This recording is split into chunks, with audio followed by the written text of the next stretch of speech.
to think architecture.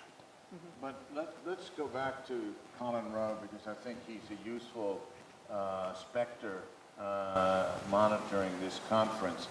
When I first traveled with Rowe, what I learned clearly was his absolute abhorrence of de Stijl, Mondrian, Van Doesburg, and all of those other things which were far too abstract for him, number one.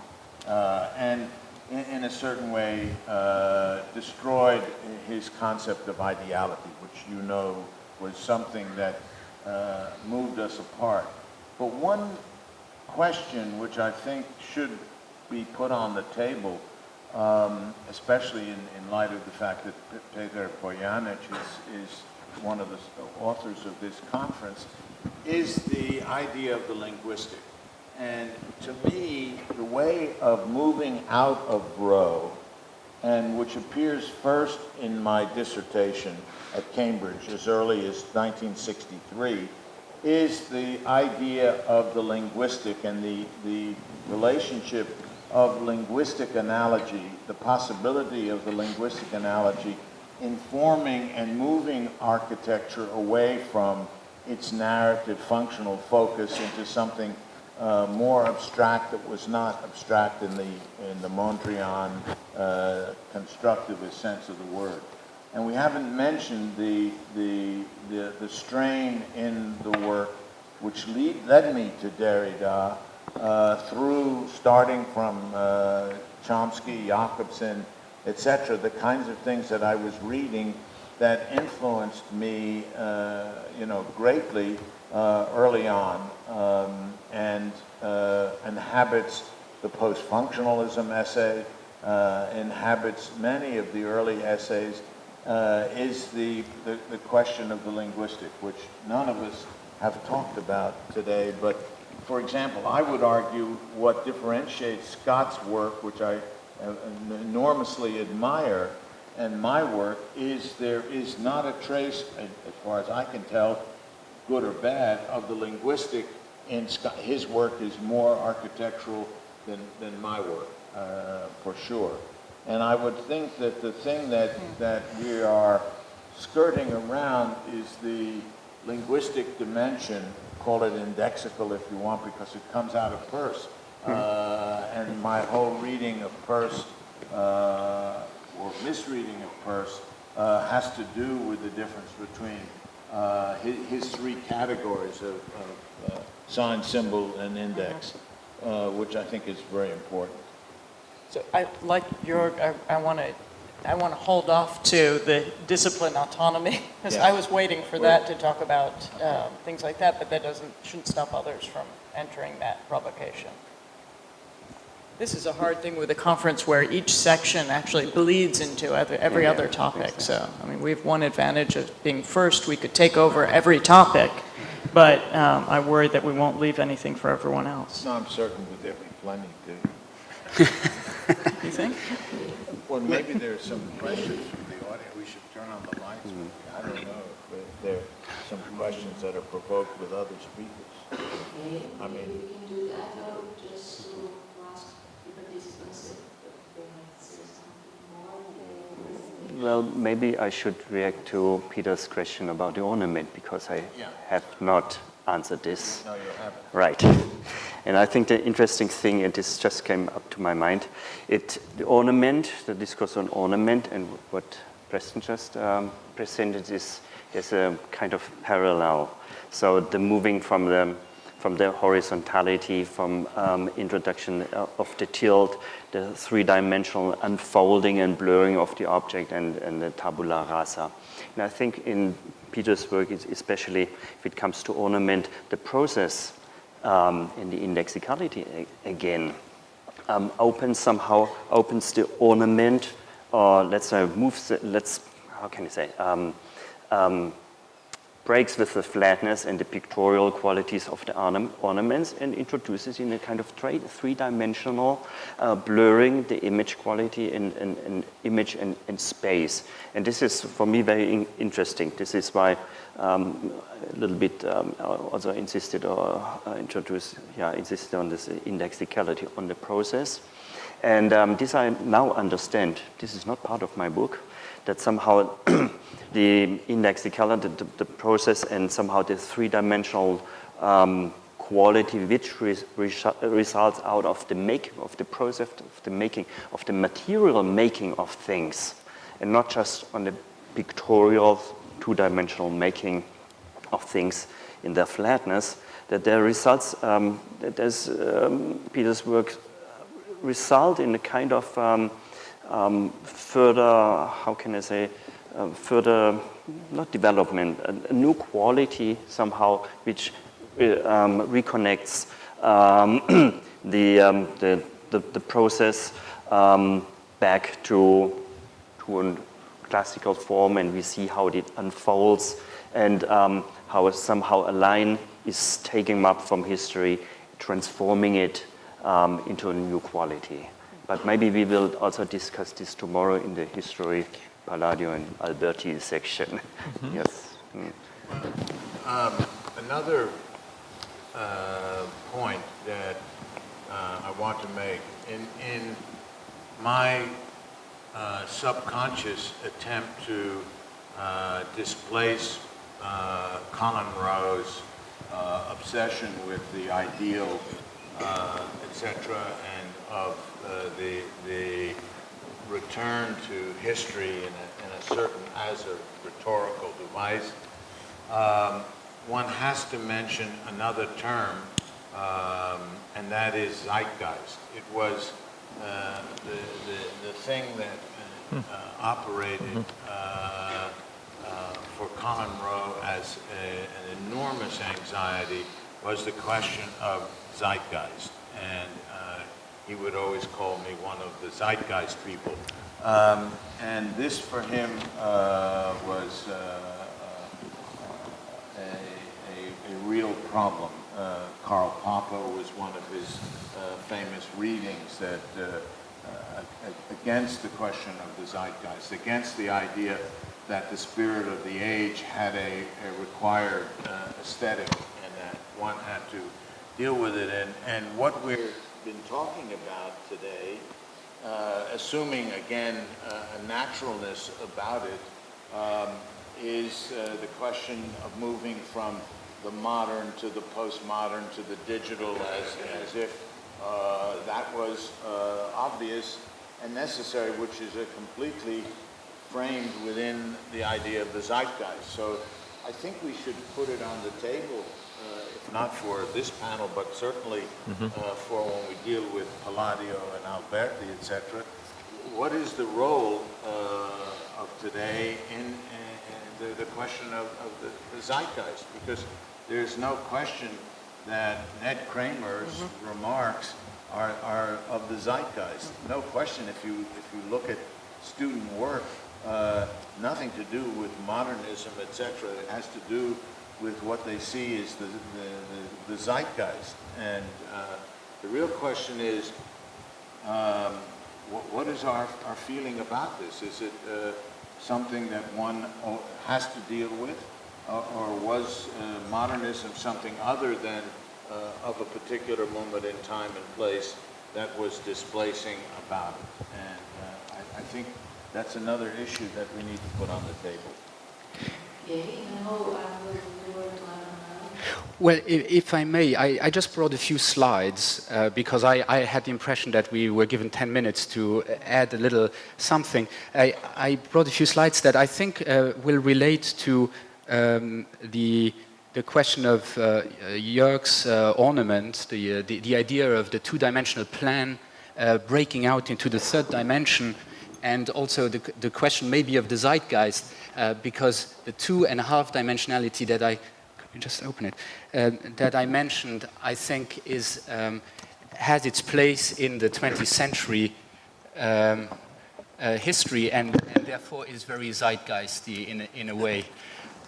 Can I just tell you when? I just do this. It's neither good or bad, it just is. So just to add to the question of the 2.5 dimensionality of Peter's work, I think the 2.5 dimensionality is strategic in his work, or at least I want to assume that, with very few exceptions, like most importantly the Max Reinhardt house from 1991, which is one of the only times the diagram of his building is vertical to start with, and one of the only times when, as a consequence, an actual piece of architecture of his turns into a finite, introverted, compact, and volumetric object in a way very close to the ones that Scott showed of his own work. So an object which is visible in the skyline, in this case, the skyline of Berlin. Here the diagram is not open-ended and expansive and horizontal, but on the contrary, it always turns back on itself. It is the case that formal abstraction in the 20th century, and here comes the Zeitgeisty part, dealt with flatness on more than one occasion for the reason that it made it possible for the subject to critically assess a form, an architectural form or an artistic form, from a distance, meaning to not be immersed in and thus not part and not be seduced by the object of analysis and criticism, meaning form. This was a way for the subject to stay autonomous in his judgment of form and space, to devise a space which is conceptual rather than perceptual. We have a very clear illustration of this flat transcription of space in Lars von Trier's film Dogville. The plot unfolds on top of the plan notation of the village of Dogville. I'm sure you have seen the film. For the very reason that, just like in Brecht's epic theater, the audience does at no point get emotionally involved in the film. They stay alienated from the set. This notion of the reduction of the dimensions of space was an important feature of abstraction in art and architecture throughout the 20th century, which I would like to call the critical century. This was, for example, the core dispute Van Doesburg and Mondrian already had over the introduction of the diagonal into neoplastic art in 1924. Mondrian thought that the diagonal, and that relates back to the tilt that Scott mentioned, that the diagonal brought back the immersive quality of perspectival space and questioned the infinite homogeneity of universal space, and for that reason the diagonal had to be eliminated from the repertoire of art. Now, since I've been editing this book on Colin Rowe, and in the context, this question about the 2.5 dimensionality of architecture, in this context, this diagram, taken from Rowe and Bob Slutsky's second transparency essay from the early 1970s, caught my attention. You know it, it's an analytic diagram of Le Corbusier's League of Nations building, which is on the upper left. The reason for the striated analytic transcription of this building is well known. Rowe had derived the notion of transparency from Gestalt psychology in relation to Cubist painting, and the vertical plane of vision was always of primary importance for the theory. It's about painting, primarily. And so this structure of parallel lines became associated with Rowe's transparency, which in plan, as you see in this diagram, translates into a series of parallel bands or stripes. It's all 2.5D, meaning flat planes multiplied in deep space. Now, Bernhard Hössli, who was with Rowe and Slutsky, a fellow teacher at the University of Austin, Texas in the early 50s, before he went to the ETH in Zurich to found the Institute for the History and Theory of Architecture, Hössli also illustrated Rowe's idea of transparency very much in the same way. That's also a diagram that is well known as a 2.5 dimensional sequence of flat forms on the lower left, insisting on a serial episodic reading of the volume of a building or the deep space of a painting, as it was the case in his case, which renders visible formal constancies and differences between these episodes. By the way, I'm convinced that another architect who at one moment was close to Rowe at Cornell, Ram Koolhaas, made use of very much the same analytic 2.5 dimensionality when he thought up his striated diagrams, which would lead, for example, to his La Villette project. One of the spatial dimensions is reduced to parallel lines, to strict order, so that the other dimension can be given over to individual expression or the chaos of life as it happens to unfold and as it is not to be theorized. But that was a speculation. But it is clear that the 2.5 dimensionality is endemic to a particular understanding and conception of abstraction in architecture, on which Rowe and Eisenman largely agreed. However, conceptually, Rowe and Peter parted over the way they think about the horizontal plane. When Rowe turns the argument of the transparency of form from the vertical into the horizontal plane, he stops using the term transparency and instead speaks of collage. I noticed this when I reread Hössli's addendum to his translation of the transparency essay into German, because unlike Rowe, Hössli still talks about transparency when manipulating building or urban plans, and almost never mentions collage. I speculate that because Hössli was not only an architect but also an artist who created many collages himself, that for him collage really meant something very different than it initially meant for Rowe.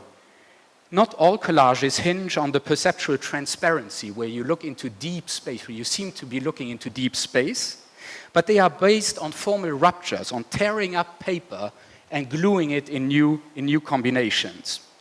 So when Rowe speaks of collage in the 1950s, he does mean something completely different than when he mentions it in the 1970s. In the 50s, it's about transparency. In the 70s, it has to do with the side-by-sidedness of teared pieces of paper or ruptured geometries. One proof that Rowe shifted his understanding of what collage is over the years can be found in the attention he paid to the drawings of one of Oswald Matthias Ungers's German students, Rainer Jagals.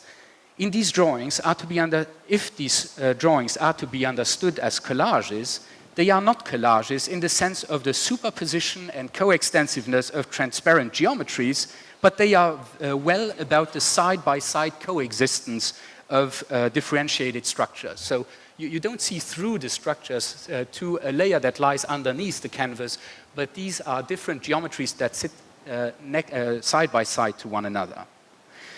So the notion of 2.5 dimensional deep space, which was Rowe's invention, I would say, is given up here when Rowe started to look at drawings like this one, and replaced with the more traditional technique of pictorial composition on an urban canvas. Whereas transparency is an optical phenomenon, Rowe and Slutsky made into a conceptual device to understand the structure of space, collage involves the rules of pictorial composition. And therefore, with collage, a very different aspect of Cubist painting enters Rowe's discourse. We know that it will lead up to collage city and some of the conservative urban theories that developed from it, different versions of contextualism and, I would say, new urbanism. In Peter's work, however, transparency never deviated from Slutsky and Rowe's initial definition, taken from György Képes, as the interpenetration of figures without optical destruction of each other. What Rowe had elaborated as a conceptual device in the vertical plane, Peter made into a design method in the horizontal plane. It is what he would at some point start to call, with the influence of Derridian deconstruction, the textual diagram, where really the horizontal surface, mostly of the city, but just any horizontal surface, becomes privileged.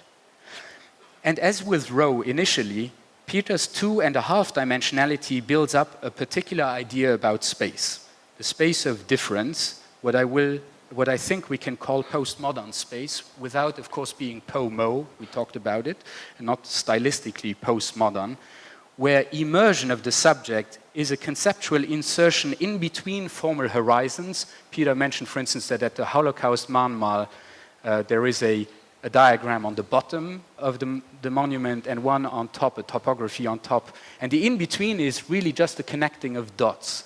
So that's the half dimension, the connection of dots between horizontal diagrams. The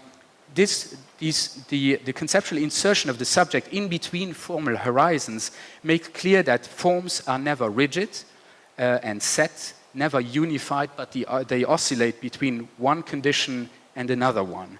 This oscillation of form is what creates space for Eisenman. That was for me the kind of link between in the subject of the panel, which is form and space. One I interpreted as the 2D, and the space normally is 3D, but I thought we are always hovering in between at 2.5D with Peter.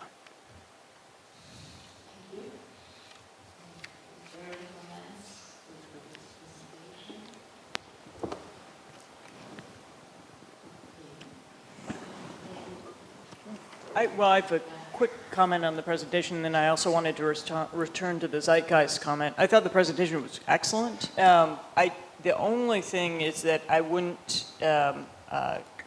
offer the implication that the 2.5 in Peter is coming from a reading of Rowe. I mean, I think that it comes already from your reading in the dissertation, your reading of work. And so I think that it's a coincidence or an enrichment that comes out of the transparency article, but there's a little bit of implication that it's a consequence of Rowe's transparency argument. But I think that the distinction of transparency and collage is excellent in the reading of Rowe. I don't know if other people want to comment on Emmanuel. So maybe Professor Gleiter wants to have his presentation maybe about this. Okay.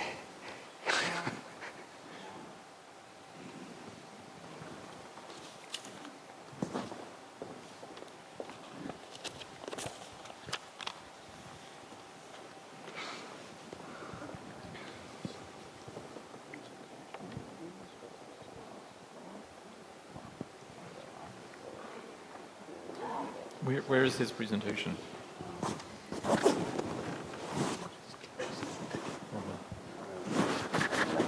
Is it this one? No. Oh, okay.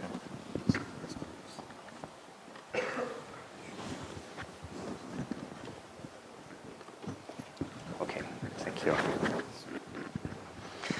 Well, I think it's first of all here the right place maybe to thank the organizers and also Peter for the invitation. I enjoy being up here and discussing those really interesting topics, concepts, and I hope that I can somehow contribute to the positive outcome of the conference. I prepared a 10-minute statement, and I will pick up, actually the statement will pick up some of the concepts already discussed here. So the images are not really important. I thought I should introduce, at least present some images for those in the audience who might not be as familiar with the work of Peter Eisenman as we are here. So, in regard to our topic space and form, I would like to introduce 3 key terms that seem central to me for Peter Eisenman's concept of form and space making. So the first one we already discussed, it's indexicality. The second is excess of reason. And the third is in the Latin, the amor intellectualis diaboli, or in the translation of the philosopher Theodor Adorno, it means the pleasure to beat civilization with its own weapons. So all 3 terms exerted always an extreme fascination on me. They have intrigued me particularly for their entanglement of architectural and philosophical thought. And Peter Bojanic mentioned it in his introductory talk. So let me turn to the term indexicality with the first observation. Indexicality, this semiotic term in the first place, turns in Eisenman's hand from an analytical into a creative tool of space making. It thereby unfolds an unprecedented architectural and philosophical power. So from the 1960s to the digital divide and beyond, indexicality seems to me at the core of Peter Eisenman's architecture. I already mentioned it. So we may even speak of semiotically and thus philosophically generated form in space. This is not at all a contradiction, but is very much in line with Charles Sanders Peirce, you mentioned him, as semiotic stands at the outset of Peirce's semiotic epistemology of philosophy. And exactly in this sense, So we can turn maybe to the first image. And exactly in this sense, indexicality turns Eisenman's architectural practice into a philosophical adventure. By focusing on the index instead of icon and symbol, Eisenman was one of the few architects able to understand the enormous architectural and philosophical potential of what we call the semiotic turn of the 1960s. As a matter of fact, unlike icons and symbols, indexes are signs that are able to establish a connection between a real thing and an imaginary thing, between presence and absence, between something material and something immaterial, between space and time. In the words of Peirce, I quote, "An index stands for its object by virtue of a real connection with it and because it forces the mind to attend to that absent object," end of quote. And he wrote elsewhere, quote, I quote, an index marks the junction between two portions of experience," end of quote. It's a present and an absence experience. Just to give you an example, a footprint, that's the example which always comes up. The footprint in the sand is an indexical sign in all its materiality and presence and forces us to attend to the foot in its absence. It follows that indexes are distinct from icons and symbols as they take serious the material properties of the sign. It was Eisenman who fully understood the architectural potential of indexical signs. Most of his contemporaries focused on icons, symbols, metaphors, allegories, thus misinterpreting the linguistic turn as an all-too-welcome invitation to fall back into old habits, to return to classical rhetoric. And I would even go so far and state that there was no linguistic turn in architecture at all. It is one of our postmodern myths. Instead of a linguistic term, we should speak of an indexical turn in architecture touched off by Peter Eisenman, with repercussions beyond the digital divide in present architectural practice. Once again, according to Peirce, I quote, "An index marks the junction between two portions of experience," end of quote. And if you take the two portions of experience, the object and the trace it leaves, a space opens up in between, in all its indeterminacy, since it is part of two times, now and then, two places, there and here and there, and consists of two contradictory formal conditions, convex, concave, inside, outside. And maybe you could take the example of a hand and a fist. So there's an indexical relation between these two things, and it depends how much you move the things away. There's a space created in between, and at the same time it's also material. There's material, time, and space bound together in one entity. So this means that indexicality has a potential for architectural space, but also a potential for philosophical thought. If you start to deploy the same process over and over again on each resulting figure, you end up with a more and more complex formal and spatial figure. It is this. Though, with the multiple application of the same rational process to each resulting figure, there is a certain moment where the rational figure changes condition, becomes unstable, and the terror of reason eventually flips over and turns into a Babylonian labyrinthine condition.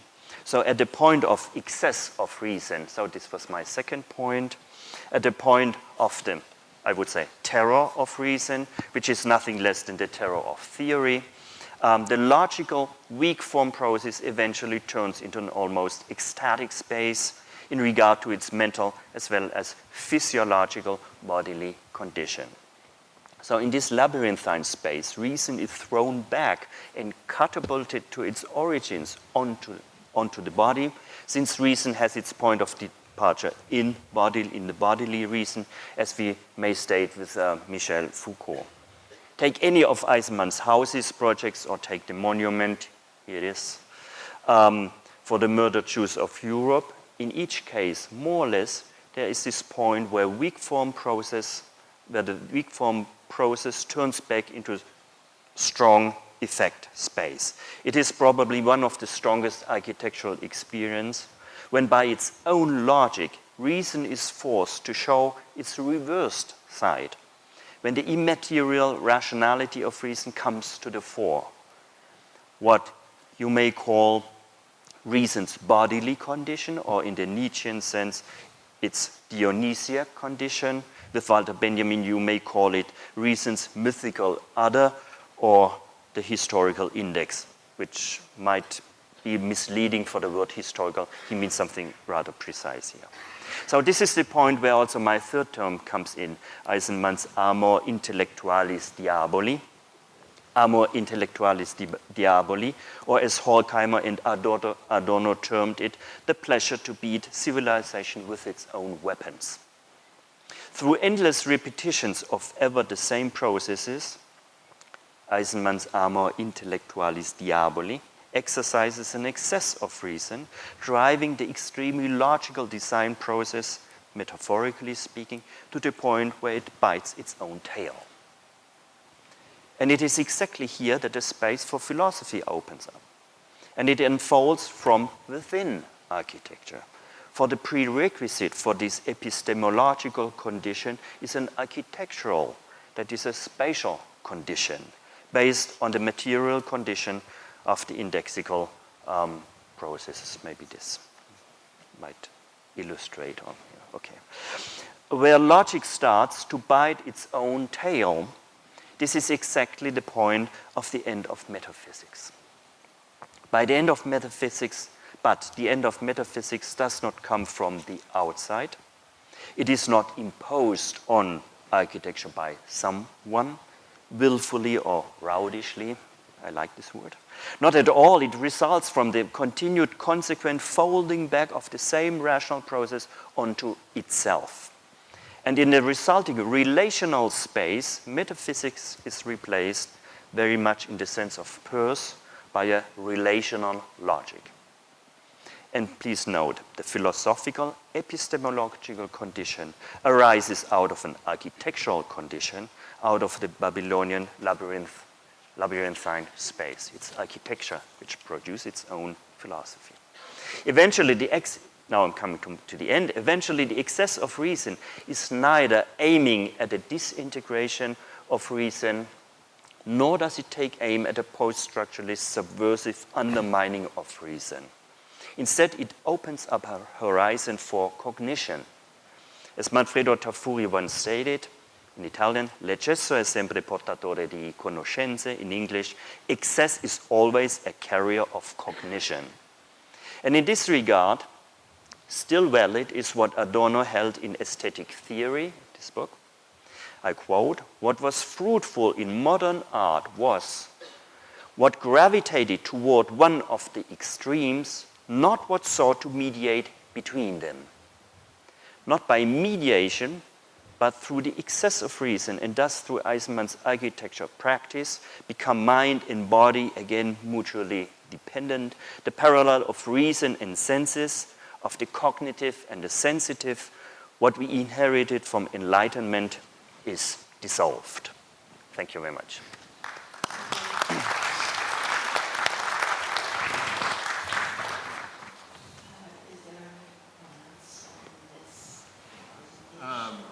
I wanted to ask Jörg, in the house that you showed, the Guardiola Yes. house, the thing that links your discussion of the index to the Derridian, what I consider the Derridian idea of trace, is the question of the footprint in the sand. Because what I always argued was, when the footprint goes in the sand, it leaves an index, but when you pull the foot away, there's sand on the bottom of the foot, because the sand has to go somewhere, and that is the trace of the fact of the footprint in the sand.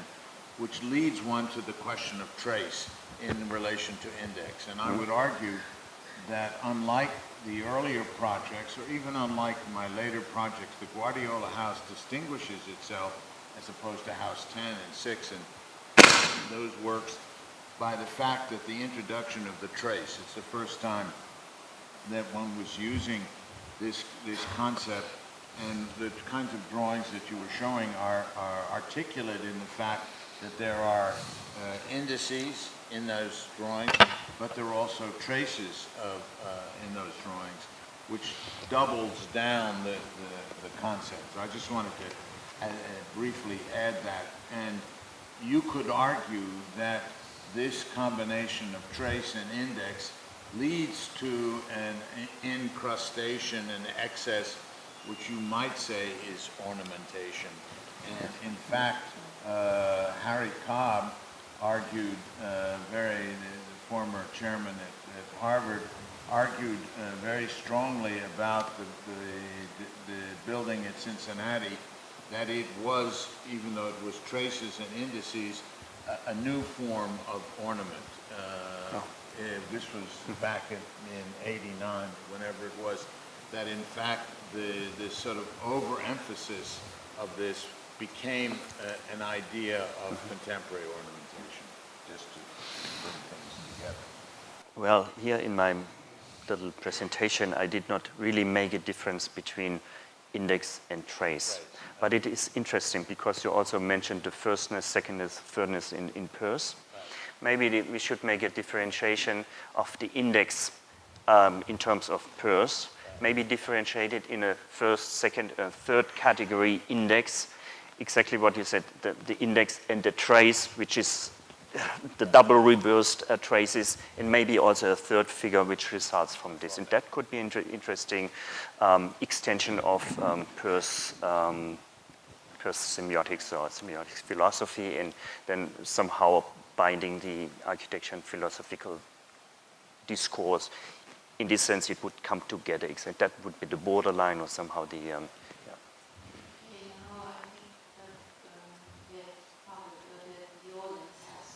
Can I intervene before the audience? Sorry about that. No, because I wanted to come back to the Zeitgeist point that Peter made, and I think that here we're sort of, in a way, preaching to the choir of a group of people who I think believe in the continuation or the urgency, let's say, of the project of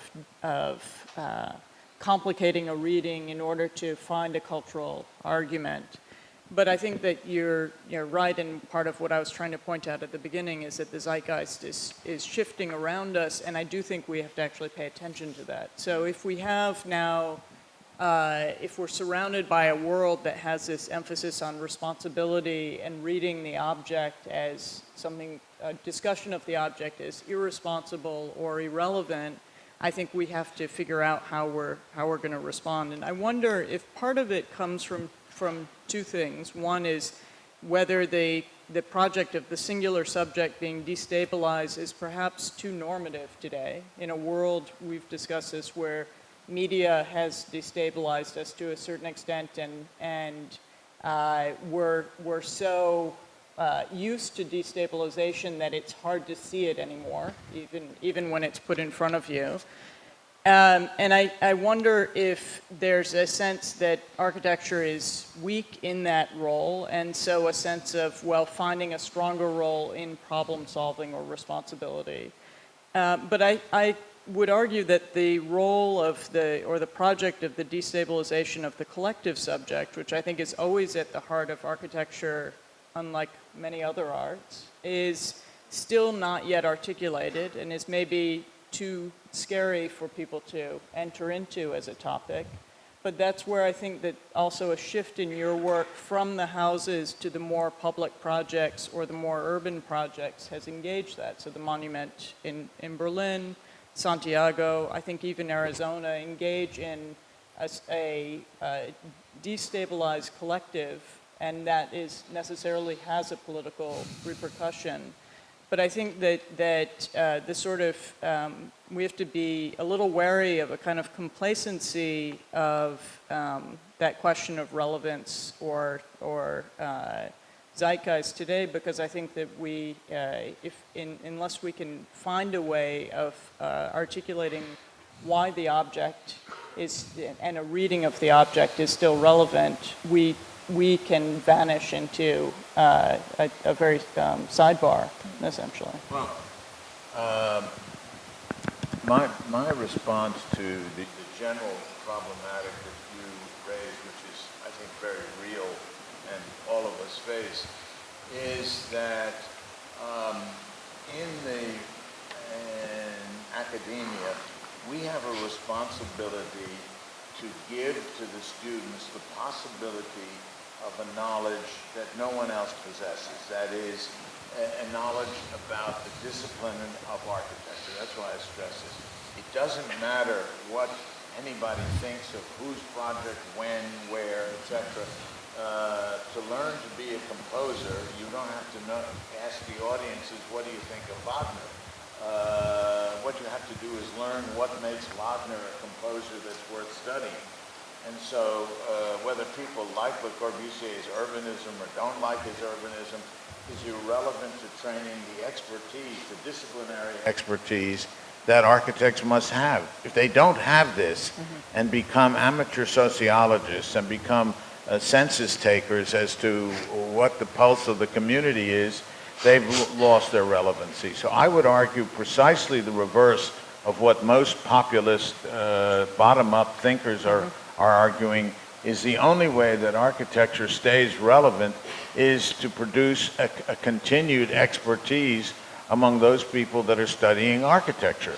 And that means learning about the discipline in all of its tentacles and histories, as it is the ebb and flow of its movement throughout history. That's why I teach Alberti, not as history, but as a theoretical cultural concept that has affected all of us. And if you don't understand Alberti, you don't understand the hidden impulse of the digital, which is to overcome the notion of homogeneous space.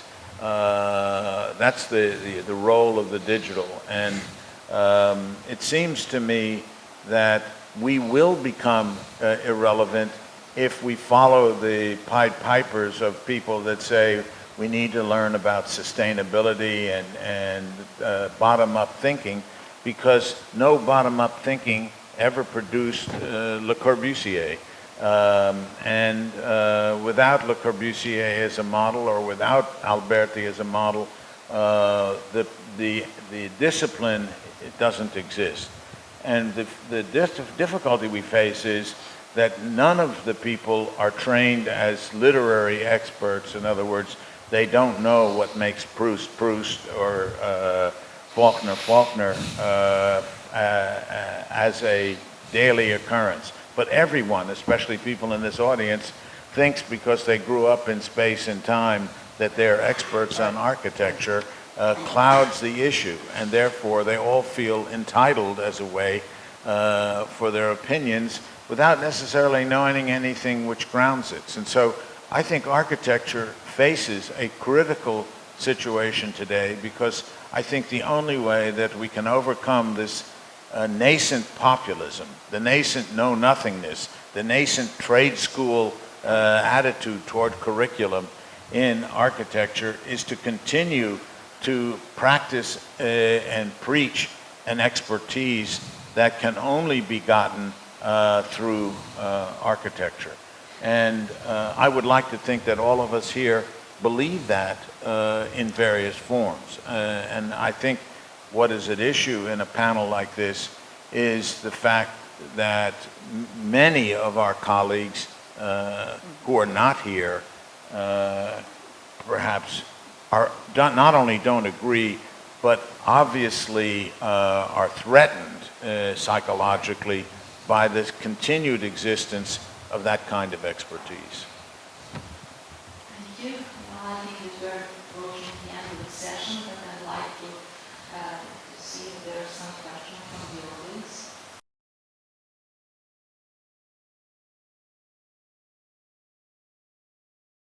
may I, while somebody is thinking of a question, just react to something Sarah said, which I think is extremely important, which is the question of destabilization, meaning in a media environment where destabilization is like the currency. It's like you are still stable, you are useless, right? It's like the IKEA ad where it says you are still, what is it? Do you still have a house, or have you started living? Right? It's something like that. And architecture has a weak role then in this environment of destabilization. I would just insist that maybe there are different forms of destabilization, and that the destabilization in the media might not occupy the same territory as the one in architecture. For instance, when Matta Clark protested against the Institute for Architecture and Urban Studies, and Kim will know the details about that, I think he shot with a shotgun, he shot the windows of the Institute. And I know that Peter was terribly upset at it, because that type of destruction was not the right form of destabilization, because it had no intellectual content and no it had the destruction in the deconstructive, but not the constructive part of it.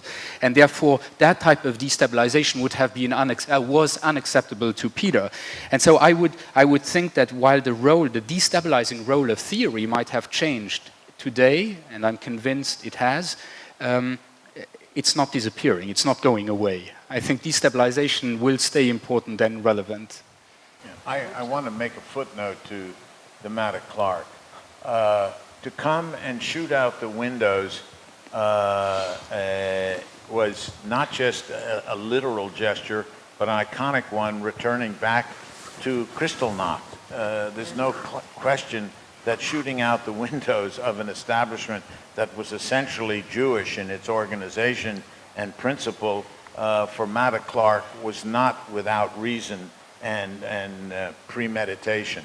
And it was that connection that very much upset me. The fact of reenacting the Holocaust as what I would consider, without paranoia, an anti-Semitic gesture on his part, was not anti-architectural or anti-institute, but something much more problematic. And that's my reaction to it.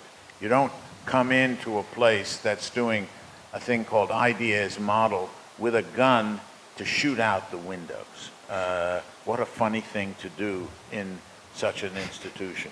Peter, did you interpret him to have been ignorant of this, of the symbolism of doing it, or did you think he really knew that? Oh, of course he knew. Was he anti-Semitic?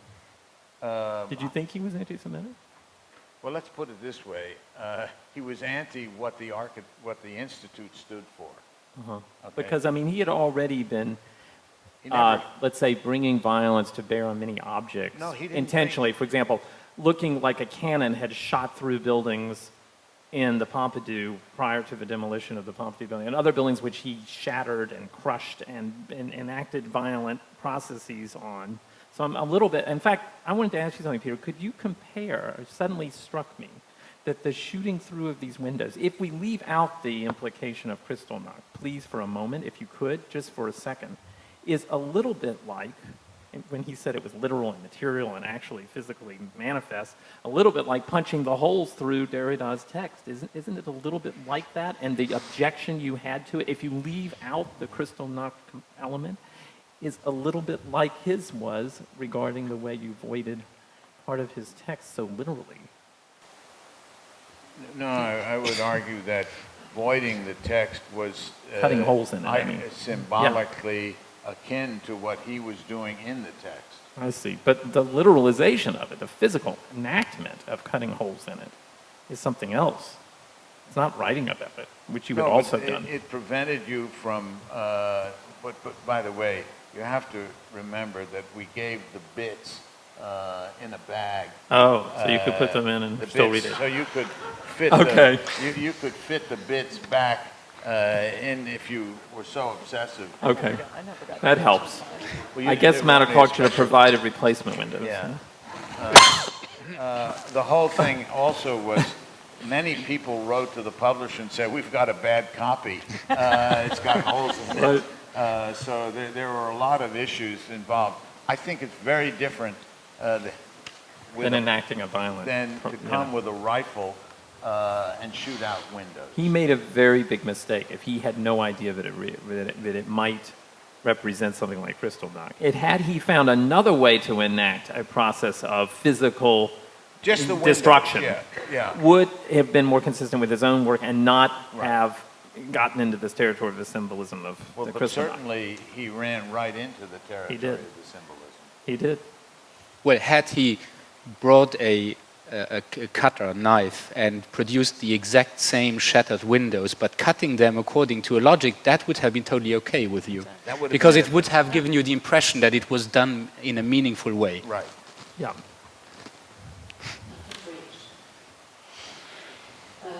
Okay. Is there someone who prepared a question in this last 10 minutes?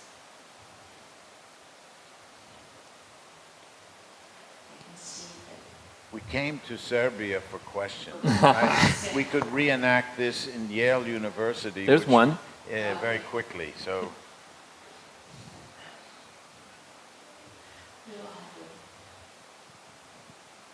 Actually, it is more of confusion in my head that I want to. Mike? Mike. Can you hear me? No? No. Speak more into it. Can you hear me now? Ah, yeah. It's not like a question more, but more like a confusion for me. I mean, I want to clear it in my head more. Like in the beginning of the panel, you were like saying the city is like Tabula Rasa. And I was relating it to the metaphor with the footprint, like with the thing that is left and the thing that is taken. I would like to know more about like what would be the artifact of the city, actually of the culture living in the city, since the city is Tabula Rasa. Can you now repeat the question? Because at the beginning of the question, we haven't heard it. So. Okay. In the beginning of the panel, it was said like the city is seen like a tabula rasa. And I was like relating it with the ending of the panel, like with the metaphor of the footprint, like what is taken from the sand and what is left. Like if we see the city as a tabula rasa, what would be the artifact, the information that is left and that is taken from the culture that is living actually in that city? Well, I mean, I think Actually. Peter's buildings already, they arise in that aftermath, in that new absence, in that flattened city, in that city evacuated of buildings as objects, at least conceptually. I mean it conceptually, by the way, according to an idea we could interpret through reading Corbusier's drawings and also Peter's own project. He brings it back by giving depth to the morphology of the city in a new way. I mean, he gives a new three-dimensional physical presence to it, constituted, as Jörg has pointed out, by traces and as Peter says later, by an indexical kind of architectural figure, and then later with traces after he works on projects like Guardiola. I mean, I think this reenactment of a kind of physicalized city is one which takes it in an entirely new direction after the Tabula Rasa. In other words, he doesn't return to the city prior, the city of objects, the thick plan of Haussmann or the figure ground of Colin Rowe. He does not resort to those methods of urbanization. He arrives to a very different vocabulary. As we walked in here, we talked with Peter about how Belgrade has been razed to the ground I read on Wikipedia 44 times, which is incredible. You could say that at certain points it just looked like a tabula rasa, but I think the point is to see the layers that are not there anymore and to bring them back. So even when literally there is a tabula rasa, which I agree in Corbusier's case is not the case, but let's say there is a literal tabula rasa, you never are faced with a conceptual tabula rasa in a context like this one, where you believe that history can be brought back, exists. And he wants to make it conceptual so that we, let's say as Peter would put it, pay attention to it, read it as such. Well, I think that Santiago also is a great example of the combination of the traces that are historical and then the traces that are cultural being worked together in terms of a system. And so I think that that's where you have an example at that larger scale of sort of an urban version of that trace and index.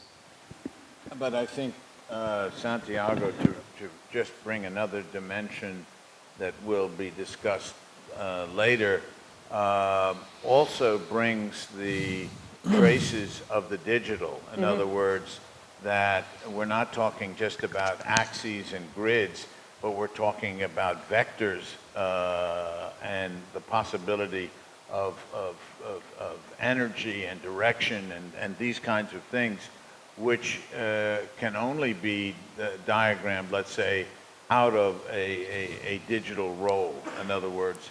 And Santiago is the first time in our work where the digital it becomes active in addition to the traces and indexes of former occupations, that is topography, typology, and the index of the computer. So Cincinnati didn't do that? No, That's not at all. Hmm. And so it's a very different project. So I would argue that the concept of tabula rasa is only useful in the sense that it is a background to which activity, whether it's displacement, resistance, disruption, transformation, can occur. And that's, in other words, the dialectic that Jörg spoke about has to be, you have to imagine a tabula rasa in order for any activity of disruption to take place. So that within every project, whether it's Le Corbusier, whether it's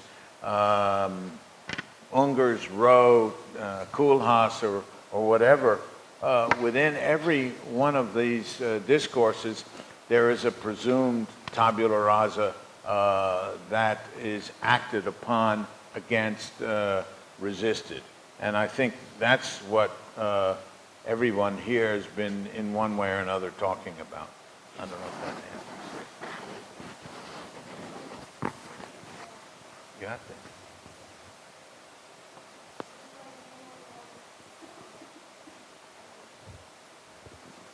You have to allow